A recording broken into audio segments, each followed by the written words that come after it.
Hai guys, perkenalkan nama saya Natalia Sagita dengan NPM 224-1004 dari Ilmu Komunikasi 01. Di sini saya akan membahas materi tentang iklim komunikasi, yaitu dasar hubungan personal. Definisi ilmu komunikasi adalah iklim komunikasi adalah seluruh perasaan atau mood di antara manusia, baik marah, baik, khawatir atau aman, nyaman atau asing, diterima atau ditolak, terbuka atau mempertahankan diri, yang dibentuk oleh interaksi verbal atau non-verbal.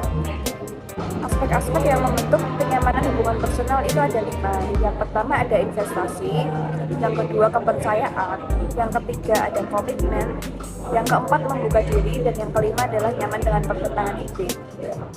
Yang pertama tadi adalah investasi.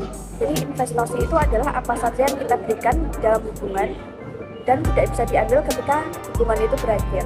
Contohnya, ketika kita peduli dengan orang lain, kita mungkin akan menginvestasikan waktu, materi, tenaga, pikiran, dan perasaan dalam setiap interaksinya. Jadi, ketika suatu hubungan itu berakhir, kita tidak bisa mengambil kembali apa yang sudah kita investasikan. Yang kedua ada kepercayaan. Kepercayaan itu melibatkan kepercayaan seseorang dapat diandalkan, serta secara emosional memasalahkan kesejahteraan kita serta hubungan kita. Tentunya kepercayaan ini tidak muncul otomatis dalam hubungan ya. Kita belajar mempercayai seseorang seiring berjalannya waktu dan kemampuan orang tersebut menunjukkan bahwa ia dapat diandalkan dan dipercaya. Ketika sebuah kepercayaan sudah terbentuk, maka kita akan merasa aman dalam hubungan tersebut. Kebalikannya, jika sebuah kepercayaan. Yang ketiga adalah komitmen. Komitmen adalah menentukan untuk tetap berada di dalam hubungan. Saat pasangan membuat komitmen, mereka bertanggung jawab untuk terus berinvestasi dan peduli pada keterikatan mereka. Poin utama dari sebuah komitmen adalah tujuan untuk berbagi di masa depan. Yang keempat adalah membuka diri. Membuka diri adalah usaha untuk mengungkapkan informasi personal mengenai diri kita yang biasanya tidak kita ungkapkan ke orang lain. Jadi keterbukaan diri itu adalah kunci penting yang menunjang kedekatan. Membuka diri tidak dapat terjadi secara sekaligus, melainkan secara bertahap dan penuh kehati-hatian. Jika lawan bicara kita menunjukkan empati dalam awal keterbukaan, maka kita akan cenderung menceritakan lebih detail.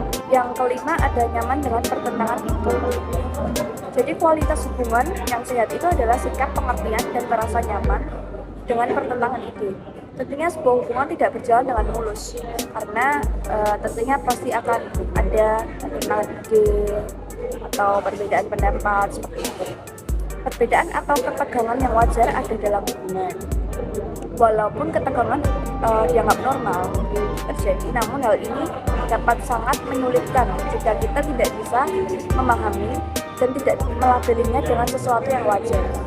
Selanjutnya kita akan membahas tentang iklim komunikasi yang mengonfirmasi dan menyangkal.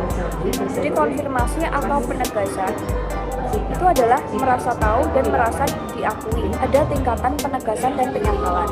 Yang pertama adalah menyadari adanya orang lain.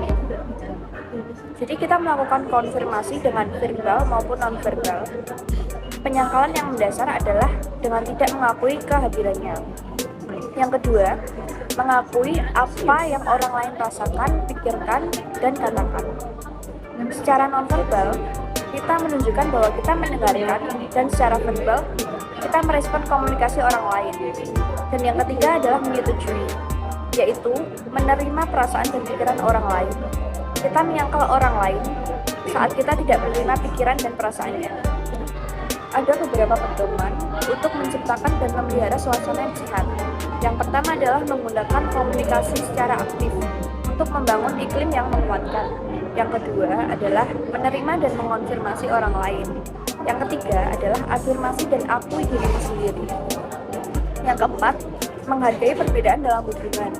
Yang terakhir, menanggapi kritik dengan konstruktif. Sekian yang dapat saya berikan. Semoga materi ini dapat bermanfaat bagi teman-teman. Terima kasih.